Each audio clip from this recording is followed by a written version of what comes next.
في شهر مارس 2024 أزمة قلبية مفاجئة بيتعرض لها اللاعب أحمد رفعت أثناء مباراة فريقه مودرن فيوتشر قدام الاتحاد السكندري. فجأة وبدون أي مقدمات وفي الدقايق الأخيرة للمباراة بيقع رفعت على الأرض وبتقف عضلة القلب وينقلوه بسرعة على المستشفى ويفضلوا يحاولوا يفوقوه لمدة ساعتين كاملين. ساعتين بيفارق فيهم الحياة تماما وما بيستجيبش قلبه لأي إنعاش من أي نوع، سواء بالصدمات الكهربائية أو حتى بالأدوية. والأطباء يقولوا بعد كده إن من الأسباب الرئيسية للأزمة دي انه في نفس اليوم ده شرب قهوه كتير جدا، ودي اللي تسببت طبعا في زياده عدد ضربات القلب علشان المجهود اللي كان بيعمله طول المباراه. الكلام ده خلى كل الناس اللي حضرت ازمته ترجع بالذاكره لورا شويه وتفتكر لاعب الاهلي محمد عبد الوهاب اللي حصل معاه تقريبا نفس اللي حصل مع احمد رفعت لما وقع فجاه اثناء تدريباته مع الفريق ونقلوه على المستشفى بسرعه وحاولوا يفوقوه. لكن للاسف محمد عبد الوهاب قلبه ما استجابش لاي انعاش وتوفى، وكانت صدمه كبيره جدا لكل جماهير الكره المصريه. لكن مع رفعت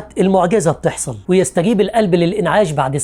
ساعتين بيجربوا فيها إزاي ينعشوا القلب أكتر من 20 مرة، وكل شوية يحصل اضطراب في ضربات القلب لحد ما يبتدي يفوق مع الوقت ويتحط بعد كده على جهاز التنفس الصناعي، وبعدها تستقر الحالة ويتنقل بعد كده للعناية المركزة لاستكمال العلاج ويقدروا ينقذوه بعد صعوبة كبيرة جدا، ويفضل في المستشفى لمدة شهر تقريبا. كلام كتير وغريب اتقال عن اللي حصل له وكله تقريبا كان بيصب في ناحية واحدة. ناس كتير عملت سبوبة على حسه ومسؤولين كبار في المجال الرياضي غرقوه، وموقفه القانوني في الوقت ده ما كانش مظبوط، فما كانش طبعا ينفع يسافر لانه مطلوب للتجنيد. من الاخر كده تقدر تقول ان رفعت كان سايب نفسه لناس علشان يديروه بس ما كانوش اهل للثقه، وسابوه في نص الطريق يحل مشاكله بنفسه، مع ان تقريبا كده زي ما بيقولوا عملوا له من البحر طحينه. واتاري كل هدفهم الصفقه اللي هتتعمل على حس ولازم تتم، لانهم طبعا هيطلعوا منها بقرشين حلوين، فعايزين من الاخر كده نمشي الدنيا باي طريقه وخلاص، المهم نقبض وبعد كده اللي يحصل يحصل. الله اعلم بحقيقه الكلام ده، خصوصا ان في اسماء كبيره وكتيره متورطه فيه. لكن الاكيد بقى ان كل الحاجات دي اثرت على نفسيته لدرجه انه قال انا اتحملت حاجات مفيش بني ادم اصلا يتحملها، مش بس لاعب كوره. الاخطر بقى ان في كلام اتقال تاني عن طلائع الجيش، وقال لك انه حصل معاه حاجه كده حصلت مع كذا حد زيه قبل كده زي ميدو جابر وعمرو جمال.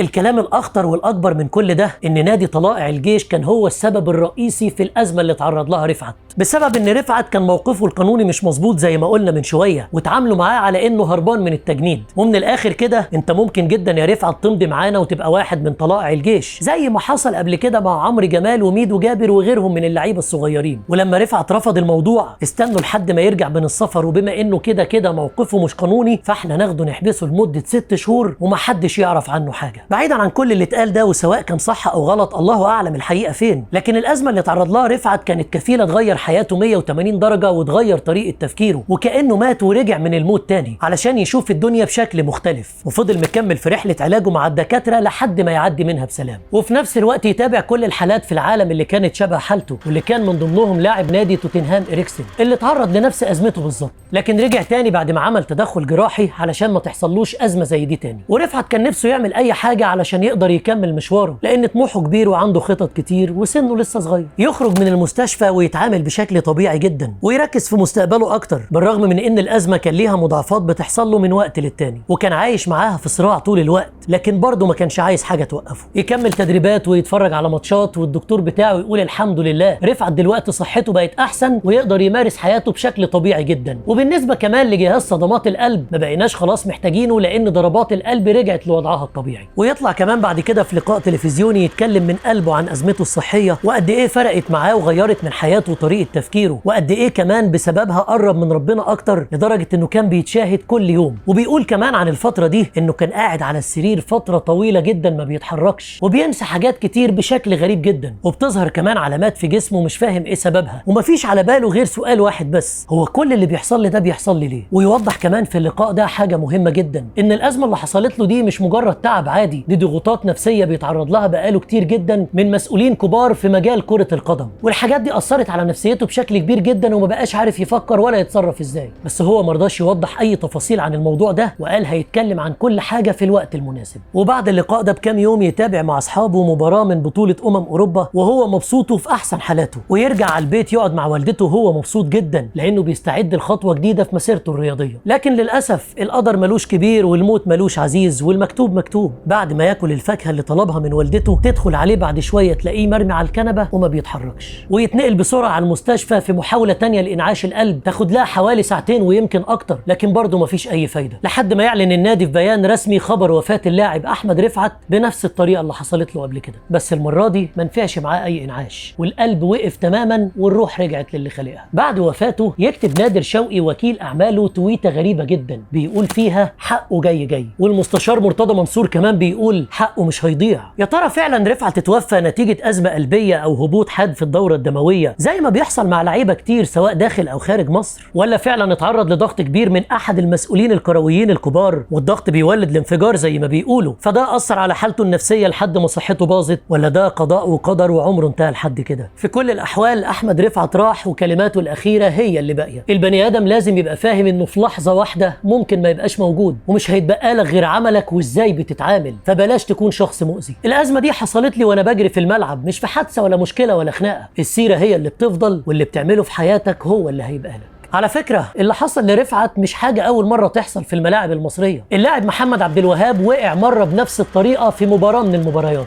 ودخل الطاقم الطبي ساعتها وفوقه، بس ما كانوش واخدين بالهم إنه عنده أزمة قلبية وفاكرينه مجرد واحد مغمى عليه، فكمل عبد الوهاب عادي جدا بعد ما فاق وراح يعمل تدريباته مع النادي عادي لحد ما جه اليوم اللي وقع من طوله تاني وأغمى عليه، بس ساعتها كانت فعلا أزمة قلبية بجد وما قامش منها تاني. وده كان خبر صادم وصعب جدا على كل حد بيشجع كورة في مصر، مش بس على المنظومة الكروية. طبعا محدش هيقدر يتكلم ابدا او يعترض على حكم ربنا لانه في الاخر المكتوب مكتوب ولكل اجل كتاب، بس برضه ده يخلينا نسال شويه اسئله منطقيه زي اللي سالناها من شويه. هل اللي بيحصل ده ممكن يكون بسبب فساد في المنظومه الرياضيه؟ المنظومه الكرويه في مصر ممكن يكون فيها فساد صحي، فساد طبي، او فساد من نوع تاني بيوصل اللعيبه لضغط نفسي كبير جدا ما بيقدروش يتحملوه لحد ما في الاخر بنشوفهم سطيحه على الملعب. في النهايه ما نقدرش نقول اي حاجه غير ربنا يرحم احمد رفعت وكل الشباب اللي حصل لها زيه.